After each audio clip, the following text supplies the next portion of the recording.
Okay.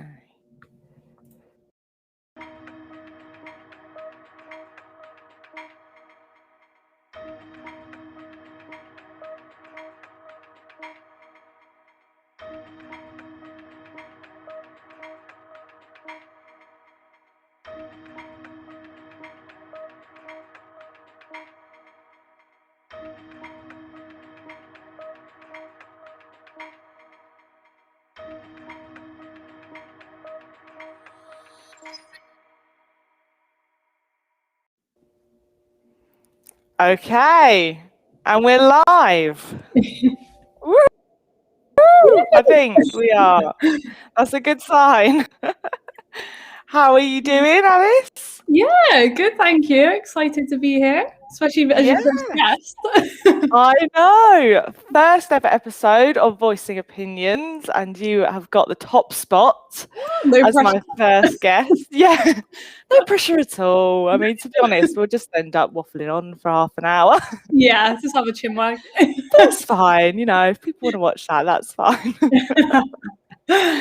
So I've got, just to kind of make everyone aware of the layout that we will follow for these live shows, we have 3 rounds which have 3 questions. So we've got the icebreaker round, we've got the delving deeper round, and then we've got the just for you round. Just to kind of do a bit of explaining, the just for you round is obviously what it says on the tin. That will change for every guest. So I will kind of bring up questions that I think would be suited to that person and that people would want to know for that guest. So hopefully that makes sense. If we've got anyone watching, please drop in the comments, because at the moment I can't see anything. And it's always good to know that we're actually live, so that would really help. I can see that we've got 2 people watching. Okay, so that's fine. We're live. Make sure you drop in the comments, so if you are here, guys, because it would be nice to know who you are and join in on the fun. So are you ready to jump into it? Yeah, definitely, I think. Let's do it. Okay, so the first round, we've got icebreaker. So we just want to have a little bit of fun in this round, to be honest. Oh, Henry's here. Let me put the chat on. We've got people coming. Hold on. They should drop in. Henry boys. Hi, Henry. Henry is a very good friend of mine. Hi, back home. And we've got Hazel. It's all looking good. Okay, so that's good to know. People can see us, so that's a good thing. Lovely. Right, back to the icebreaker round then. So, first question, hypothetical scenario. Obviously, I'm sure you wish that it was a real scenario, because I sure do. Yeah. You finish this show, right? You click off, you check your phone or whatever, and you found out that you've won £10 million. What is the very first thing you would do? Good question. There's probably a lot of things, but I guess like my absolute dream would be to move to a hot country. Like, to be fair, I'm not fussy where, just somewhere in the UK. Climate would be amazing. Yes. And buy a piece of land and build like an eco house, but something that's like very obviously I wouldn't build it, so hopefully if I had that much money I'd be able just to get someone else to do it. Oh yeah, easily. Yeah. But that would be like my absolute dream, and like the first thing I would definitely do. And then hopefully going forward, like I would have like loads of dogs and just like that would be my day job, is just looking after the dogs and the animals. Like that would be an absolute dream. That sounds very much like what I would do, to be honest. Yeah, that is the goal. Like I've always wanted to do that. Sun. Yeah, I know. That's like the perfect combo. Beats old England at the moment. There we go. That was a good answer. I like that one. Second question. Hopefully we can get a bit of a giggle out of you here. What was the last text that you sent? To be fair, I'll check. I've got such a boring like phone, really. So my last text was actually to a candidate. So nothing, nothing interesting really. Just a book in a chat. So yeah, that's a bit crap and boring. That is literally like I just really use my phone for like work stuff. So nothing really fun. That just shows what hard work you are. What can I say? Always on the grind. Yeah, always grafting. How funny. And then next, what is something that you could share with us that LinkedIn won't typically know about you already? Good question. Like I always think that I've got a bit of a boring life, so it's probably not really much interesting things to say about me personally. I would probably say that from a perspective from LinkedIn, like I try and push out content on LinkedIn. So I think typically people have the impression that maybe I'm quite confident when actually I'm like the complete opposite. Like I'm super shy. I hate like even this. I'm like, oh my God, like it cringes me like being out there. I very much prefer to be like in the background, behind the scenes. But I think that obviously, especially in this day and age, it's important to put yourself out there. So I would say that probably, that I'm actually a really shy person, but probably maybe people assume or have the impression that it's the opposite. Yeah, I actually get that all the time as well. Like when, I chat to people on LinkedIn or even like family, friends, actual family that I have on LinkedIn, they're always like, oh, I don't know how you do it. How do you do it? It makes me cringe. And I'm like, well, it makes me cringe too, but you kind of just get on with it, don't you? Yeah. I think anyone can really do it. You just kind of have to get past that first initial time. Yeah. Because you are effectively on your own when you're filming a video, aren't you? It's just you, so you can kind of be yourself. Yeah. But then you kind of forget that actually people are going to watch it. Yeah, I think it's really interesting how like people have like a perception of you because of like what you post and things, and you, like typically when you are pushing content out, whether even if it's not video content, but even if it's just like text posts, like a lot of the time people probably think you're quite an outgoing person to be pushing things out there. But I think, certainly from my perspective, like that is actually completely opposite. And even now, like I know people say like over time you get used to it and you get more confident, which yes, of course you do. Like you do get a bit more used to speaking to the camera on your own, which at first is the weirdest thing. But I think that like for me personally, that part of it that's like cringy, and I'm like, oh, I still can't ever get away from that, like no matter how many times I do it. So yeah, that's so true. Yeah. Yeah, I agree. I think the key is you watch it once you've edited to make sure it's right, and then I will never watch it again. Yeah, literally. Like that's the worst thing. Like my partner Mark will like watch it in front of me and I'm like, turn it off. I don't want to hear it. And I think we've all got that thing where like we listen, well, for me anyway, I listen to my voice back and I'm like, oh my God, do I sound like that? Like I know. that voice. I'm like, oh my God, I sound really manly. Like my voice sounds so weird. And I just like when people are around you and they put it on, I'm like, no, I can't. Like, honestly, turn it off. I just post it and then I forget about it. I'm like, yeah, I don't want to listen to it ever again. Yeah, that is the key. Post and forget. Yeah. Okay, so on to the next round now. But guys, just a quick side note for anyone that is watching, we are doing a Q&A once we've gone through the questions. So if there's anything that you want to ask Alice or myself, then make sure you drop it in the chat now, and I will look back over it at the end. Okay, next round, we have got the delving deeper round. So this round is hopefully just to get a bit more of an understanding about what it is you do and your day-to-day role. So first question, explain what you do in just 5 words. I'm going to be counting. I was worried about that. Basically, in a nutshell, and obviously this isn't included in the 5 words, but I would say that I'm a specialist conversational AI recruiter. Is that 5 words? 5? Well, if you count in Conversational the AI. I'm a specialist. Yeah, I think that's 4. Oh, okay. Conversational AI recruiter. You're under the limit. Yeah, well, That's fine. basically what I do. Yeah, essentially in a nutshell, that is what I do. Cool. Perfect. Okay. And second question, we've got, what is a common myth within your profession that you would like to debunk?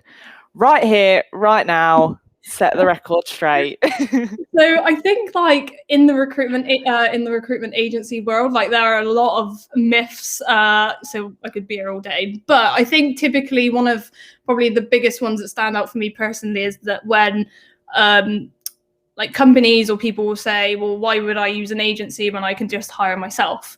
Of course, that statement is very true. Like, you know, people or companies don't have to work with an agency. You can hire yourself. But I always think or give the scenario such as if you think about like really large enterprise companies and they have like full HR departments, like sometimes, you know, tens or 100 people in like a HR department itself, and then they still work with an external agency, like that just goes to show that there is need for it. So whether that's usually it's down to time, so these people have jobs to do, full-time jobs, and hiring is a full-time job in itself. I think that a lot of people don't necessarily realize how much work goes into recruitment and what we actually do. I think that they just think we have like CVs sat here and we're just waiting for someone to send them to. Like, you know, that's definitely not the case. Like, there's so much to it. So I think that's a myth in itself. So yeah, it takes a lot of time. There's a hell of a lot of work involved within recruitment. And also like a flip side to that is as well, especially for niche roles and coming into the voice tech side of things, like a lot of companies may not have like the knowledge or information of where to find these people, especially when it's very niche or specific skills that they are looking for in people. So yes, like companies can hire themselves, but there are reasons why you would use an agency. So that's what I would say on that. Yeah, I can definitely relate with that actually, because I mean, obviously being a speech recognition provider, we also offer services, one of which is, you know, training on that software. And we get it a lot, you know, well, do I need the training? And you're like, well, no, you don't. You don't have to take the training, but can you be asked to sit in front of your screen and figure out what that button does, what this does, how do you do this, how do you do that? And you kind of, it's the same thing in a sense, isn't it? Is, are you willing to spend your precious time on doing something that you don't know all that much about, and you could get someone to do it for you? Yeah. I mean, it's a no-brainer really, isn't it? Yeah, and I think that like from a hiring perspective, and you could relate this to yourself as well, like if you make a bad hire, like I don't think people realize how costly that is to a business, not just from a money perspective, but obviously from it is a lot of money. You've got to think if you spent time training that person and then they just leave, and then you've got the cost and time to replace that person. Like there's such a waste. So like, yes, people can just hire themselves, but if you need to make sure that if you are going to do it yourselves, you're going to do it properly and be able to dedicate enough time to do it properly and not just do it half-heartedly. And same with you, like I guess if people don't go for that training, then they don't end up using it because they don't know how, but it's like, you've wasted that. So it's a process. Yeah, that's it. Cool. Okay. As well, guys, I'm not seeing many questions in the chat. I mean, we've had 2 so far, so come on. If you're there, just say hello. Show your face. Do something. And next question is, what is the biggest lesson that you've learned in your career so far? Good question. I've learned a lot. I would say that probably that to accept that like it's okay to make mistakes. Like personally for me, like I'm always pretty hard on myself when things don't go right, which, you know, I think is pretty natural to an extent, but I think you can be your own worst enemy sometimes. So I think that like as long as you can learn from mistakes and like use that to better yourself going forward, or do something differently next time, like you know, you at the time you might not think that is a good thing, but when you look back and you think, oh, actually I've come far from that situation and I've learned a lot, and you know, yeah, I would say that to not view like making mistakes as necessarily like a negative and use it sort of to your advantage. I would say that's probably one of the biggest ones for me personally. I don't know about you.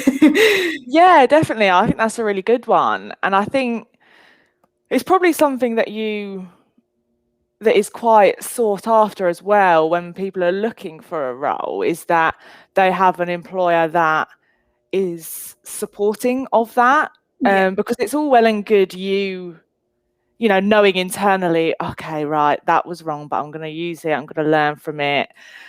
Everything happens for a reason, all of that jazz.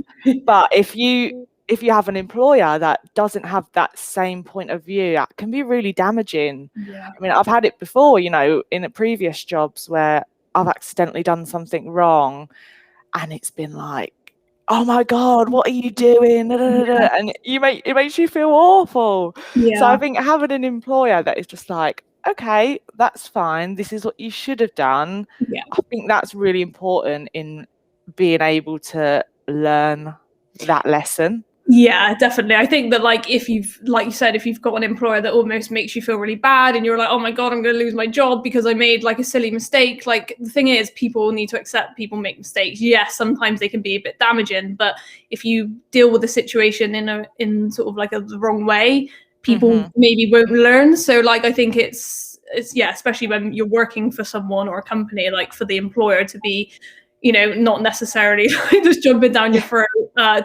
to be a bit supportive. And again, like obviously, as long as you learn from it, then that's usually a good thing. If you go and do that mistake again, then of course, then you know that's probably not good. Yeah, definitely.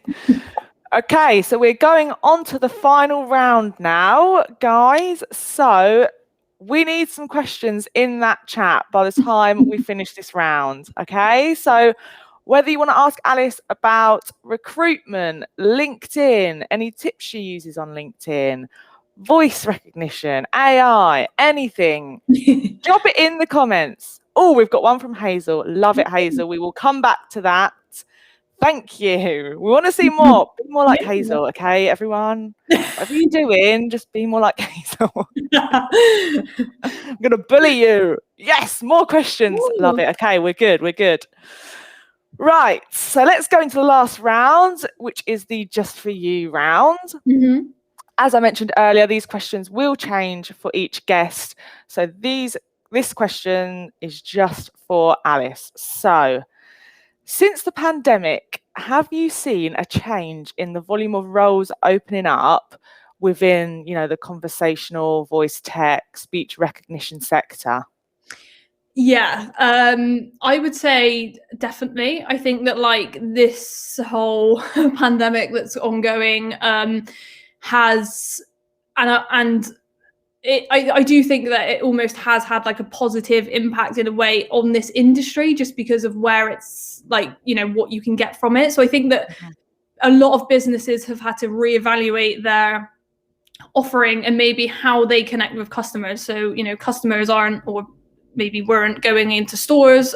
So they need to be able to connect with them in another way and market their products. And also from, I think that like one of the huge areas or industries within voice and speech is contact centers. So contact centers were impacted really hard where people couldn't go in and then they didn't have the facilities at home initially anyway to be able to still work. So, you know, having to look at these different technologies and how they can still offer and do what they need to do and run as a business, but look at other ways. And I think voice and speech complement that very well in a lot of use cases, or maybe in some use cases. So personally, we've seen, a big change since things.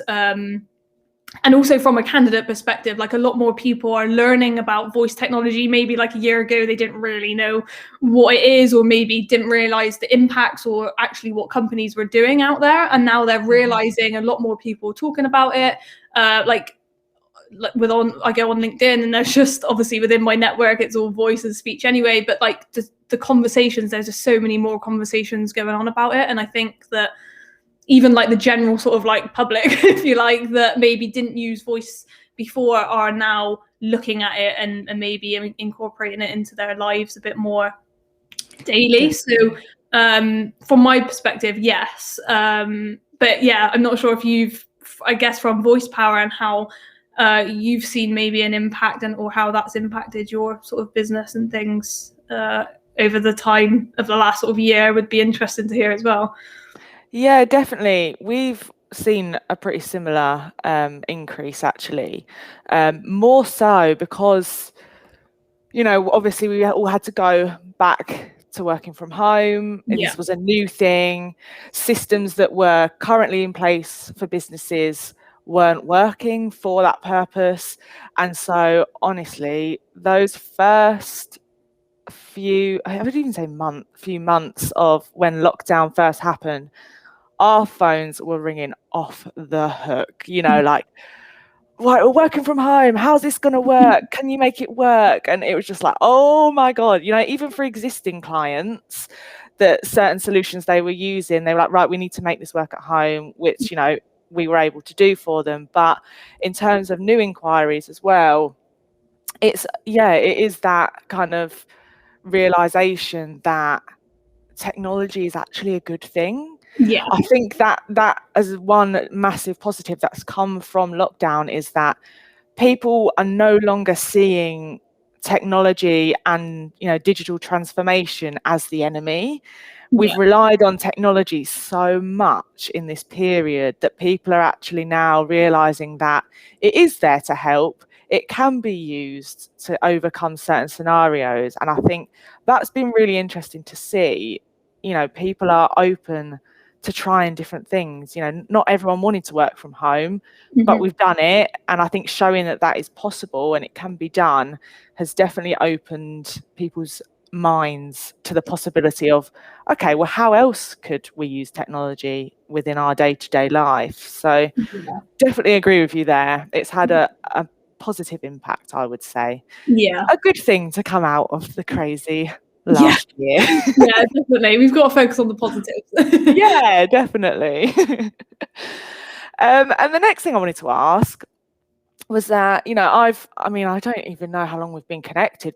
It's got to be over a year. Yeah, I think so. But I feel like I definitely saw your boost in putting content out and kind of embracing LinkedIn. And so I'd be interested to know, what one tip would you give to people that are looking to do the same thing and kind of grow their brand awareness, but also their personal brand as well?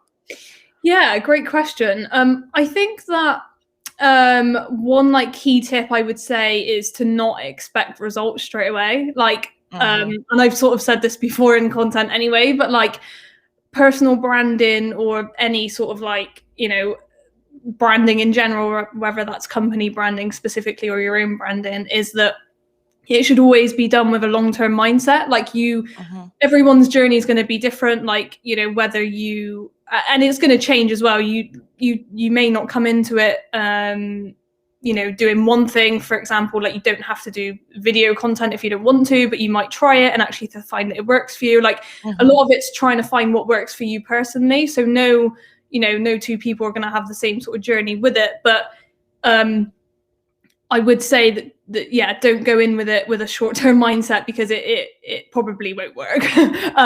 You need to stick at it, and you need to be able to understand that it's about giving and not like taking and receiving. Like personal branding is about sharing information, sharing your knowledge, sharing things with your specific community or whatever you're trying to achieve, obviously from your personal brand.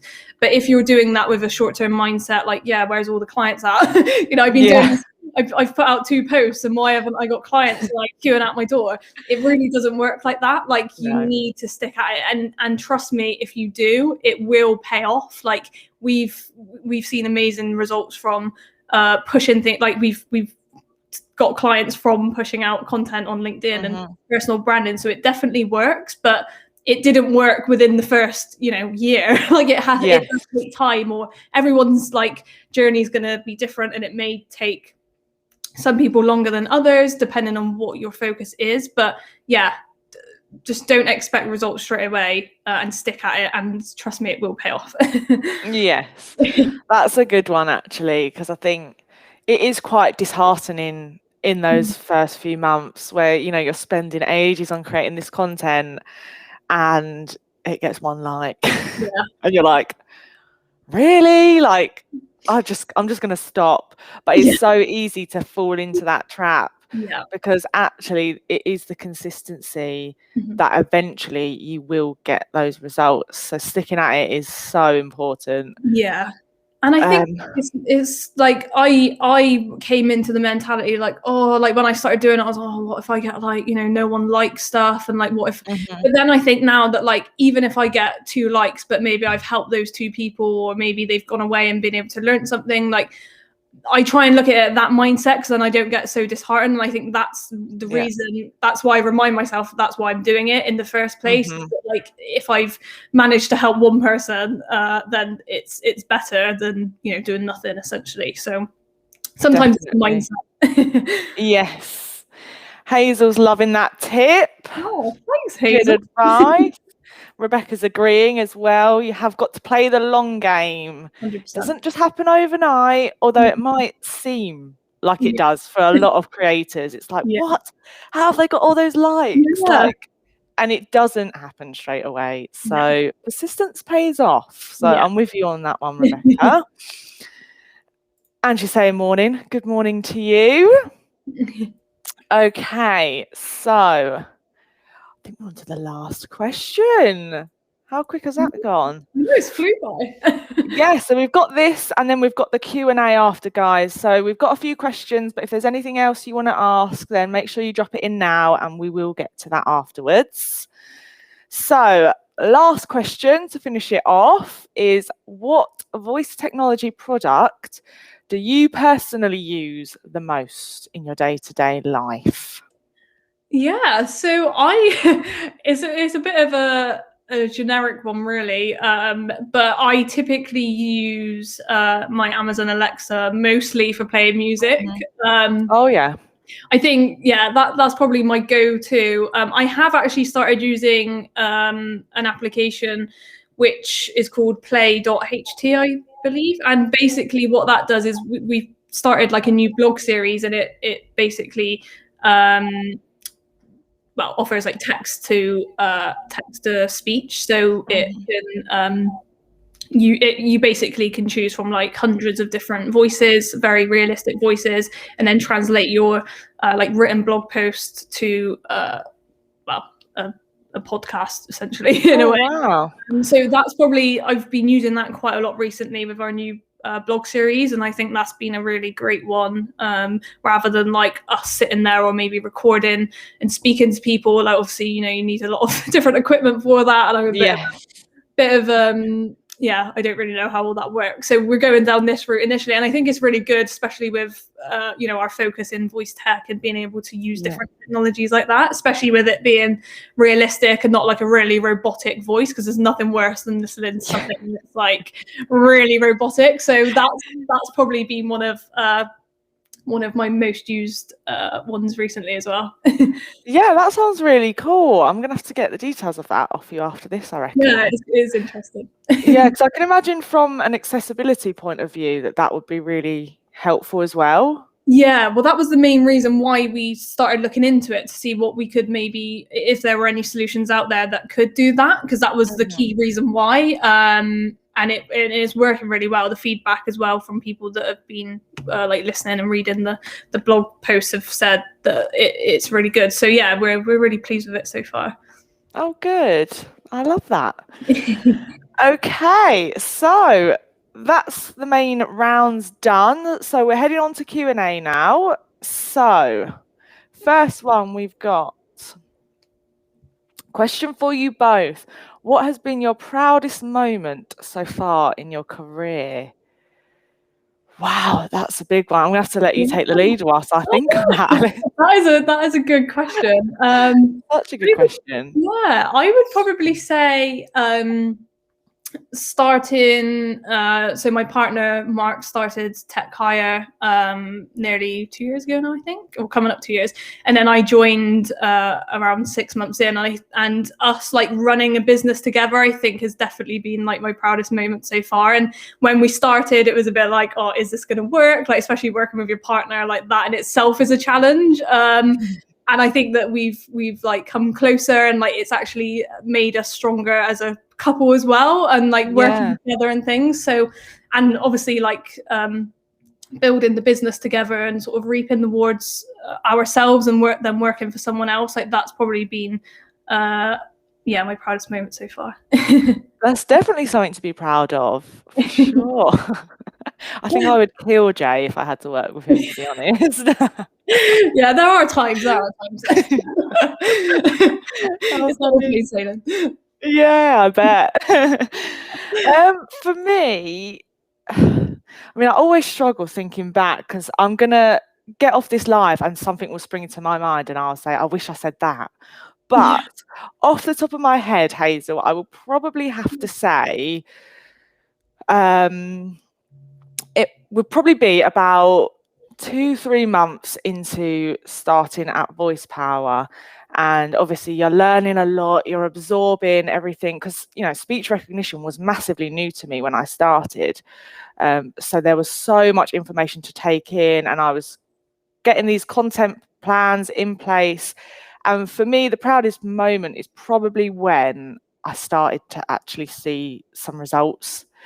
You know, like you're putting this content out and you're trying to get a feel for the demographic of who you're trying to target. And so it feels like a stab in the dark in those early months. But for me, when we started getting inquiries through and people were reading the blog posts and, you know, we were all of that kind of stuff, that was probably a really proud moment for me, because it confirmed that, okay, I'm on the right track. I need to keep doing what I'm doing.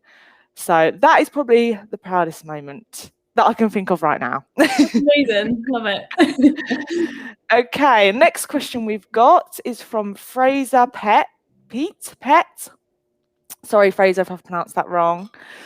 So he says, I'm most of the way through Hans' CDI course on conversational design, copywriting AI training. Oh, cool. Thanks to Alice. What should I do first after I'm done? That sounds very cool. Yeah, that's amazing, Fraser. Glad to hear that you're cracking on with it. I would say that the CDI course is pretty extensive, so it's going to give you a great overview of a lot of different areas, and you can see that you're covering the AI training as well, which is amazing. I don't know if that's included in the conversation design course. I know that they do a separate AI trainer course, so if you're not doing that, maybe it would be a good sort of follow on from that course.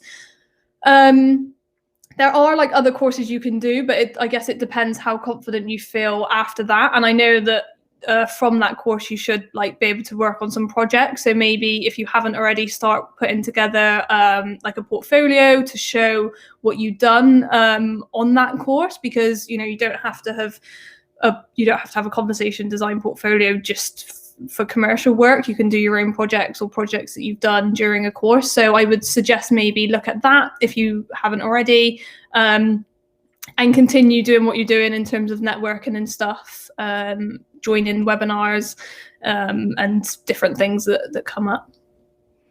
Cool. Great tips there. Rebecca is agreeing.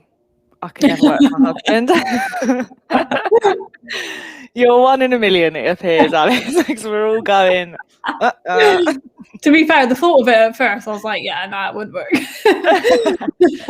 But it is working, so there you go.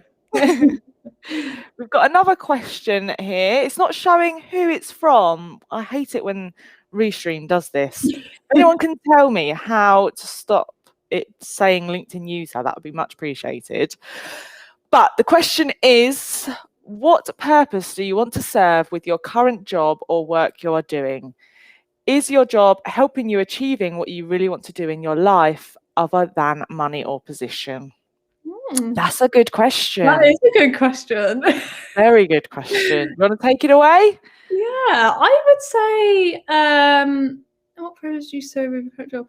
So I would say that like a big part of what I personally do, and a big part of my day-to-day life as a recruiter, is pushing out content and helping people, and trying to give tips and help people if they don't know what voice tech is, to make them understand what it is, and hopefully they'll be interested in it, or speak to companies and help them understand what it is they need to know when it comes to finding talent and things. So I would say from that perspective, like I think I am serving that purpose and hopefully achieving that, because I think that everything in life is a bit of a two-way street. Like you can't just expect to like receive and not give anything. So I almost have the mindset of give everything, and if you receive something back, great. So I think that my job is helping me achieve that, and helping people find jobs. And I think from like a recruitment perspective, like, yes, our job is to help people find jobs, but we want to help people find careers, and for them just to actually find a job that they enjoy, and not just find them a job and then our job's done and we're like, yeah, bye. Like we want to make sure that someone gets a job that they're actually really excited about and really interested in. So yeah, from that perspective, hopefully I'm achieving that. Yeah. No, I think so too. I think that is what it's all about, isn't it? I think being able to help people is a huge part, I think, of most roles. Yeah.